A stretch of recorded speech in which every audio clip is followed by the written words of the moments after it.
Good morning प्यारे बच्चों, स्वागत है आप सभी का आपके अपने ही यूट्यूब चैनल पर।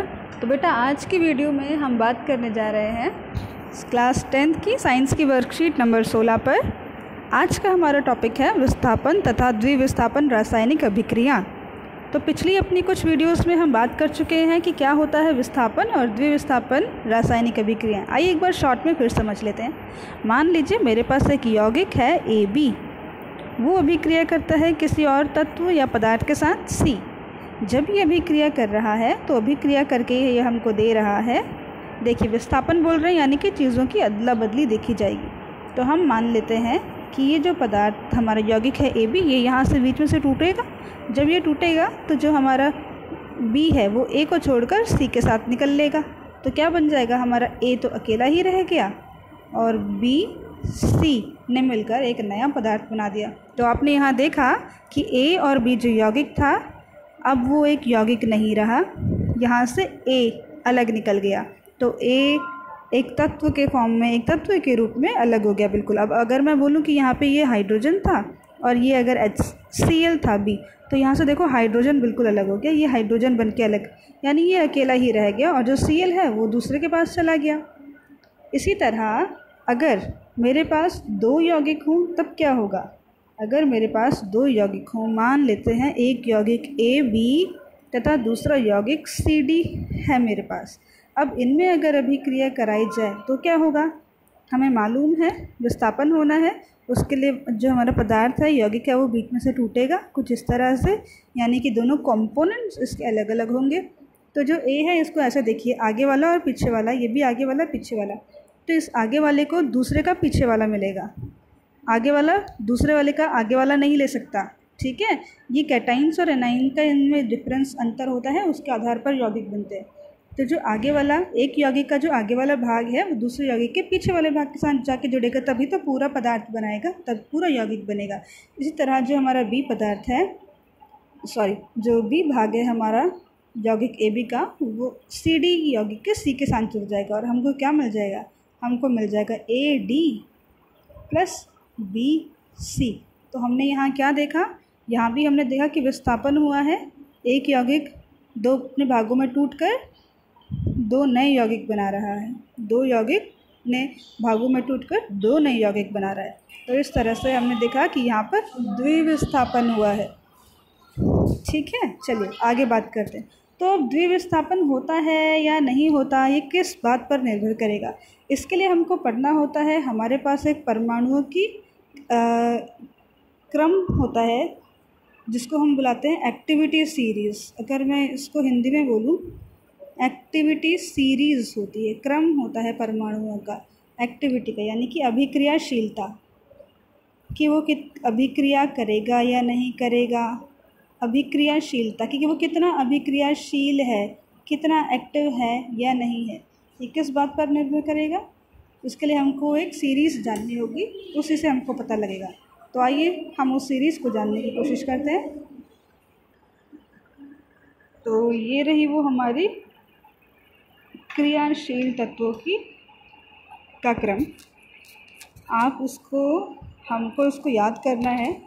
याद कैसे करेंगे, देखिए पहले जान लेते हैं कि क्या क्या तत्व परमाणु हैं हमारे पास। देखिए potassium, sodium, calcium, magnesium, aluminium, zinc, iron, lead, hydrogen, copper, mercury, silver. ये आपको इतने तत्वों को इसी क्रम में याद रखना है, क्रम को भूलना नहीं है। क्रम याद रहेगा तभी आप पता लगा पाएंगे कि विस्थापन देखा जा सकता है या विस्थापन देखा नहीं जा सकता। मीन्स मैं ये कहने की कोशिश कर रही हूँ कि मेरे पास मान लीजिए AB एक यौगिक है और एक CD यौगिक है। अब ये AB और CD हम कह रहे हैं कि AD और BC बनाएगा, लेकिन ज़रूरी नहीं है कि ऐसा हो जाए, बिल्कुल भी ऐसा ज़रूरी नहीं है कि ये होगा ही होगा। ऐसा भी हो सकता है कि AB और CD टूटकर AD और BC ना बनाए, ये भी हो सकता है। तो किस बात पर ये निर्भर करेगा कि AB और CD AD को बनाएंगे या नहीं बनाएंगे, ये निर्भर करेगा हमारी इन सारे तत्वों की क्रियाशीलता पर, यानी कि इस श्रेणी पर, इस क्रम में।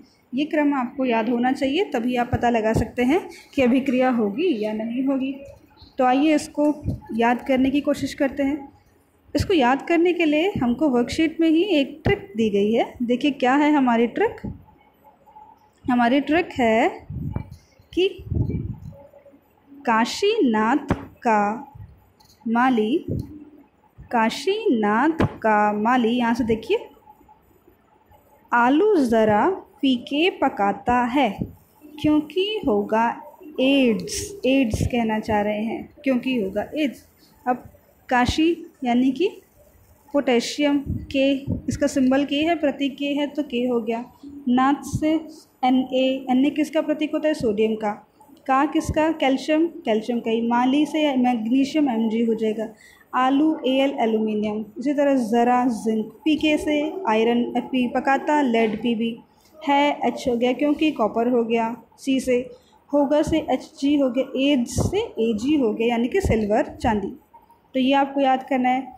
एक तरीका ये है याद करने का, और अगर आपको ये तरीका आसान नहीं लगता तो मैं आपको एक दूसरा तरीका बताती हूँ याद करने का। आइए उस पर बात करते हैं। तो देखिए बेटा, दूसरा तरीका हमारा ये रहा, ये शायद आपको आसान लगेगा। देखिए क्या है वो तरीका। हमको याद करना है पता 100 का, पता 100 का, 100 यानी 100 वाला 100, पता 100 का मगर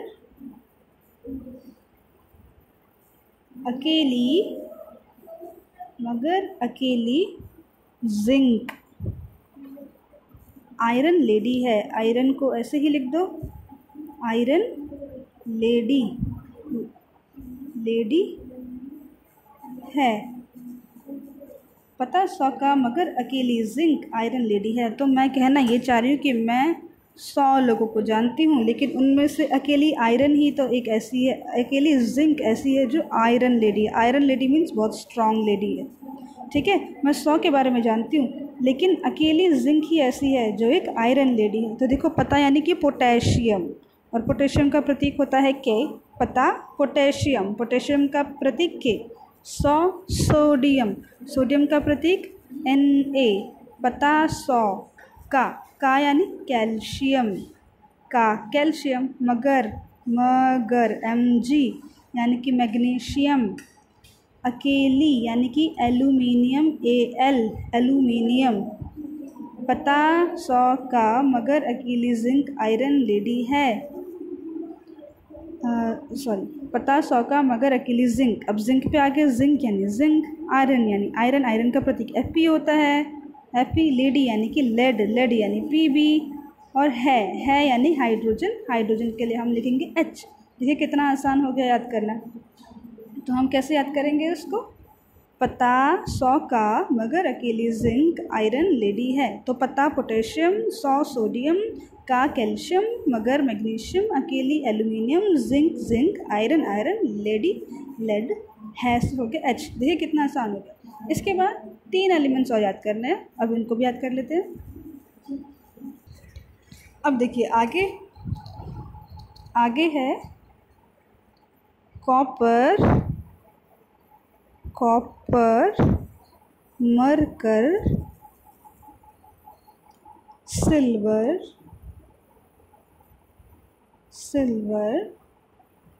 गोल्ड बनता है। देखिए एक कहानी सी बन गई। कॉपर मरकर सिल्वर गोल्ड बनता है, यानी कि कॉपर मर जाएगा तो सिल्वर और गोल्ड में बदल जाएगा। ऐसा कुछ नहीं होता, ये केवल याद करने के लिए हमने एक ट्रिक बनाई है। तो कॉपर, सिंपल कॉपर का प्रतीक Cu होता है। मरकर देखिए नाम में ही छुपा है, क्या होगा? मरकरी, लेकिन मरकरी का प्रतीक तो Hg होता है, तो प्रतीक भी याद होना चाहिए। सिल्वर यानी कि चांदी, सिल्वर ही कहते हैं इंग्लिश में। Ag प्रतीक हो गया Ag। गोल्ड Au होता है गोल्ड का प्रतीक। अब बनता है और है, ये कुछ भी नहीं है, ये केवल हमारी ट्रिक में याद करने का ही भाग है। बाकी इनके लिए कोई प्रतीक नहीं है, ये कुछ नहीं है। यहाँ पे हमारा ख़त्म काम, गोल्ड तक ख़त्म। तो सबसे कम एक्टर, सबसे कम रिएक्टिविटी गोल्ड की देखी जाती है। अगर आपसे पूछा जाए कि कॉपर ज़्यादा अभिक्रियाशील है अब देखो होता क्या है, कॉपर ज़्यादा अभिक्रियाशील है या मरकरी ज़्यादा अभिक्रियाशील है, तो जो पहले आया यानी कॉपर ज़्यादा अभिक्रियाशील है। अब मैं पूछूं कि मरकरी ज़्यादा अभिक्रियाशील है, मरकरी ज़्यादा अभिक्रियाशील है या आपका गोल्ड ज़्यादा अभिक्रियाशील है, तो पहले कौन है, मरकरी, तो मरकरी अभिक्रियाशील है। गोल्ड सबसे लास्ट में, सबसे कम अभिक्रियाशीलता आपको देखी जाएगी गोल्ड में। तो आइए इस ट्रेंड को एक बार पूरा देखते हैं, इस क्रम को एक बार पूरा देखते हैं। अब हम केवल सिंबल लिखेंगे, प्रतीक लिखेंगे और प्रतीक से ही बात करेंगे। तो क्या था, पता 100 का, तो पता यानी पोटेशियम, पोटेशियम का प्रतीक होता है के, पता 100 सोडियम, का कैल्शियम, पता 100 का, मगर Mg, मगर, अकेली Al, आगे है हमारा जिंक Zn, जिंक, पता 100 का, मगर अकेली zinc, iron Fe, iron is Fe, iron, lady, lady यानी Pb है, आयरन लेडी है। फिर कॉपर, मरकर, सिल्वर, गोल्ड। अब ज़रा इनकी क्रम संख्या भी लिख लेते हैं ताकि आप समझ पाएँ इसको इजीली। ये हो गया 1 2 3 4 5 6 7 8 9 10 11 12 13। तो अगर मैं इस अभिक्रियाशीलता क्रम के आधार पर बात करूं तो जो हमारा तत्व सबसे ऊपर है, कौन सा है सबसे ऊपर, यानी कि ये मेरे पास बेटा पूरा यहाँ नहीं आ पा रहा था, वरना इसी रो में मैं नीचे के नीचे नीचे नीचे लिखती चली जाती, जगह नहीं थी इसलिए मैं 7वें नंबर को ऊपर लाई हूँ, अदरवाइज़ मैं नीचे ही लिखती। तो सबसे ऊपर कौन, सबसे ऊपर पोटेशियम, पता पोटेशियम, सबसे ऊपर पोटेशियम। तो मैं कह सकती हूँ कि पोटेशियम की अभिक्रियाशीलता बाकी सभी पदार्थों के, बाकी सभी तत्वों, ये सारे तत्व हैं हमारे, ये सभी तत्व हैं तीनों रोज़ में, तीनों जो लाइंस मैंने लिखी हैं इन तीनों में सारे तत्व ही हैं। तो सबसे ज़्यादा क्रियाशीलता किस में देखी जाएगी, सबसे ज़्यादा क्रियाशीलता जो सबसे पहले है कौन, पोटेशियम, पोटेशियम में देखी जाएगी। तो पोटेशियम रखा है अगर आपके पास और कोई दूसरा धातु रखा है आपके पास, तो सबसे ज़्यादा अभिक्रियाशील होगा आपका पोटेशियम। एक बार फिर लिखना पड़ेगा, पता, अब ऐसे लिख लेते हैं 100 का, मगर, अकेली, जिंक, आयरन, लेडी है, कॉपर, मरकर, सिल्वर, गोल्ड बनता है।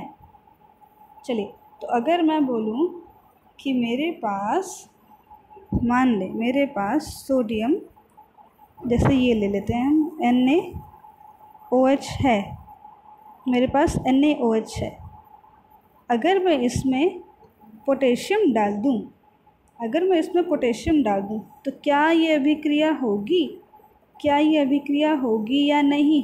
देखिए, तो मेरे पास पहले कौन है, सोडियम यानी ये सेकंड नंबर वाला, और उसके साथ हाइड्रोक्साइड यानी OH लगा है। मैं क्या चाहती हूँ, अब देखिए जिस तरह से अभिक्रिया को हमने लिखा है ये एक विस्थापन क्रिया का रूप ले सकती है, विस्थापन क्रिया के रूप में आगे बढ़ेगी।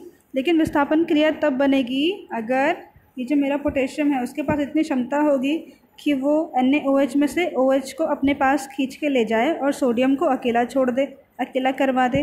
तो क्या ये पॉसिबल है, हो सकता है या नहीं हो सकता। कैसे पता लगाएंगे हम इस बात का पता लगाएंगे ये चेक करके कि सोडियम पहले है क्रम संख्या में या पोटेशियम। तो आइए देखते हैं, पोटेशियम मेरा नंबर 1 है, सोडियम मेरा नंबर 2 है। तो मैं चाहती हूँ नंबर 1 वाला नंबर 2 को हटा दे, है ना, मैं यही चाहती हूँ नंबर वाला नंबर 2 को हटा दे। तो ये तो हो सकता है, नंबर 1 वाला किसी को भी हटा सकता है। ये जो पीछे लिखे पड़े हैं इन सब में से किसी को भी, इनमें से किसी को भी हटा सकता है नंबर 1 वाला, अपने से पीछे जो, अपने से नीचे जो हैं वो सबको हटा सकता है। तो हाँ, ये रिएक्शन हो जाएगी, ये अभिक्रिया हो जाएगी। और क्या बनेगा, क्या बनेगा, देखिए मैं यहीं लिख देती हूँ, क्या बनेगा, हमारा बनेगा KOH। के ने क्या करा, OH को अपने साथ ले गया और Na को अकेला करा दिया, सोडियम को अकेला छुड़वा दिया, सोडियम से खींच के ले गया OH को, OH को ले गया अकेला अपने साथ और सोडियम अकेला हो गया। आई बात समझ?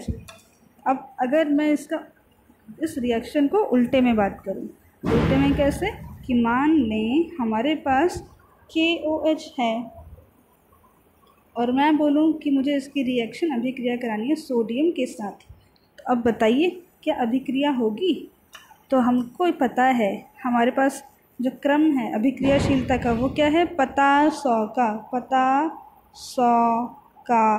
तो ऊपर इतने में ही आ गई हमारी काम की चीज़ें, पोटेशियम और सोडियम। तो पहले कौन है, पोटेशियम नंबर 1, सोडियम नंबर 2।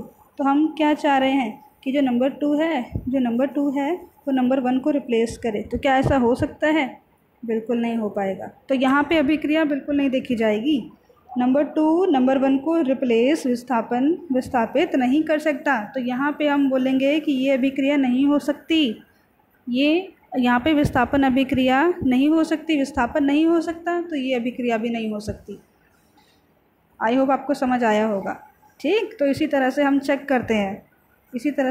करते हैं कि धातु विस्थापित हो सकता है या नहीं हो सकता, या तत्व विस्थापित हो सकता है या नहीं हो सकता।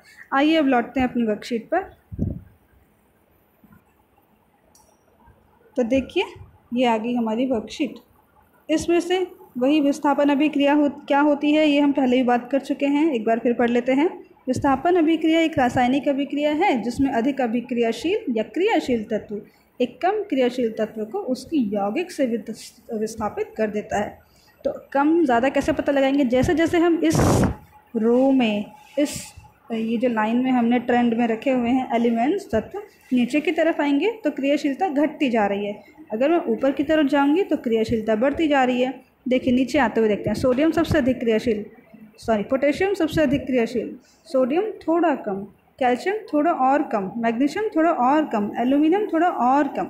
लेकिन अगर मैं ऊपर जाऊंगी तो सिल्वर की अभिक्रियाशीलता बहुत कम है, मरकरी की थोड़ा ज़्यादा है, कॉपर की और ज़्यादा, हाइड्रोजन की और ज़्यादा, लेड की और ज़्यादा, इसी तरह करते करते सोडियम की और ज़्यादा, पोटेशियम की सबसे ज़्यादा। तो जो अधिक क्रियाशील तत्व होगा वो कम अभिक्रियाशील तत्व को विस्थापित करेगा, लेकिन इसका उल्टा बिल्कुल नहीं हो पाएगा। देखिए उदाहरण हमारे पास क्या है, जब लोहे की कीलों को कॉपर सल्फेट के विलयन में डुबोया जाता है, लोहा यानी Fe, कॉपर सल्फेट यानी कॉपर Cu, सल्फेट SO4। अगर मैं इन दोनों को साथ में रखूं तो क्या होगा, देखिए यहाँ देखिए ये है हमारे पास लोहा यानी कि आयरन प्लस ले लिया कॉपर सल्फेट यानी कि CuSO4,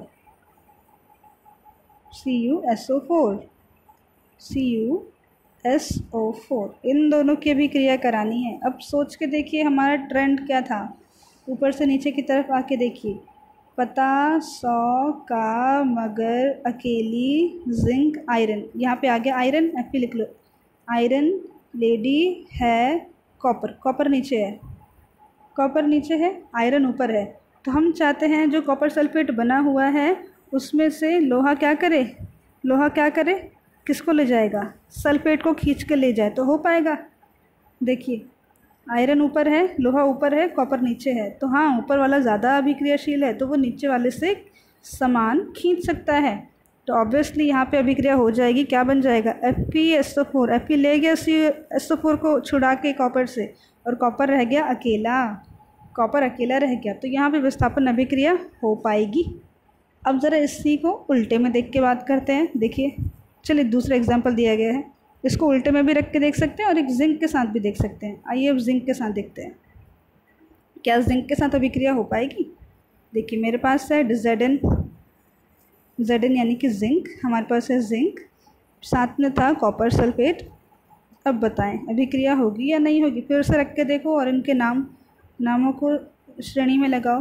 तो क्या था, पता 100 का मगर अकेली जिंक, ये जिंक आ गई, जिंक, आयरन, लेडी है, कॉपर, यहाँ आ गया कॉपर। तो देखो हम चाहते हैं कि जिंक सल्फेट को ले जाए, तो उसके लिए जिंक की अभिक्रियाशीलता अच्छी होनी चाहिए, ज़्यादा होनी चाहिए, तो जिंक ऊपर होना चाहिए, ऐसा ही है। तो जिंक छुड़ा के ले जाएगा सल्फेट को, बना लेगा जिंक सल्फेट, और कॉपर रह जाएगा अकेला। तो हाँ, ये अभिक्रिया भी हो सकती है, यहाँ भी विस्थापन देखा जाएगा। चलिए अभी इन्हीं दोनों अभिक्रियाओं को उल्टा रख कर बात करते हैं कि अगर ये उल्टे रूप में रखी हूँ तो क्या होगा। आइए देख लेते हैं। तो ये मेरे पास जो FeSO4 है, ये इसी को हम मानते हैं, जैसे कि FeSO4 बना हुआ है ऑलरेडी, FeSO4 है। अब मैंने उसमें डाल दिया कॉपर, तो मैं क्या रही हूँ अभिक्रिया, इसमें FeSO4 लिया था, कॉपर डाल दिया मैंने उसमें, तो अभिक्रिया कराना चाह रही हूँ। तो मैं ये चाह रही हूँ ना कि कॉपर सल्फेट को छुड़ा के ले जाए या छुड़ा के ले जाए। तो क्या ऐसा हो पाएगा? चलिए चेक करते हैं। तो क्या ट्रेंड क्या होता है, पता 100 का मगर अकेली जिंक आयरन, आयरन लेडी है कॉपर, ये कॉपर आ गया। अब देखो, कॉपर को ऊपर होना चाहिए अगर कॉपर चाहता है कि मैं सल्फेट को ले जाऊं आयरन से, लेकिन कॉपर तो नीचे बैठा है, तो ये वाला काम नहीं कर पाएगा। कॉपर आयरन से सल्फेट को खींचकर नहीं ले जा सकता, बिल्कुल नहीं। तो ये अभिक्रिया बिल्कुल नहीं हो पाएगी। अब दूसरी अभिक्रिया देखते हैं, जिंक सल्फेट वाली। अगर हमारे पास है जिंक सल्फेट ZnSO4 प्लस उसमें कॉपर को मिला रही हूँ, मैं अभिक्रिया कराना चाह रही हूँ। चलिए चेक करते हैं, कैसे चेक करेंगे, वही तरीका, पता 100 का मगर अकेली जिंक, आयरन लेडी है कॉपर। अब आ रहा है कॉपर। अब देखो, कॉपर को ऊपर होना चाहिए अगर वो चाहता है कि वो सल्फेट को ले जाए जिंक से छुड़ा के, लेकिन कॉपर तो नीचे है, तो ये अभिक्रिया भी नहीं हो सकती। आपको समझ आया होगा। तो अभिक्रिया होगी या नहीं होगी, ये चेक करने के लिए हमको इस सीरीज़ को, ये जो ट्रेंड दिया है, इसको पढ़कर चेक करना पड़ेगा, या ये आपके टिप्स पे होना चाहिए, फिंगर टिप्स पे एकदम अच्छे से याद, तभी आप कर पाएंगे, अदरवाइज़ गलतियाँ कर देंगे।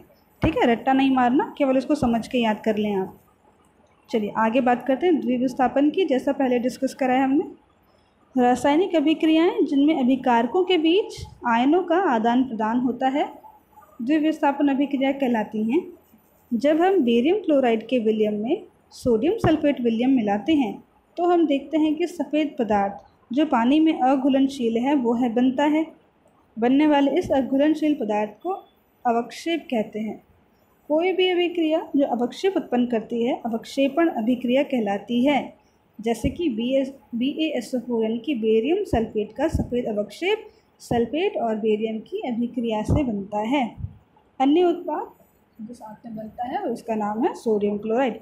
आइए इसकी अभिक्रिया को भी पढ़कर देखते हैं। हमारे पास हमने 2 यौगिक ले लिए।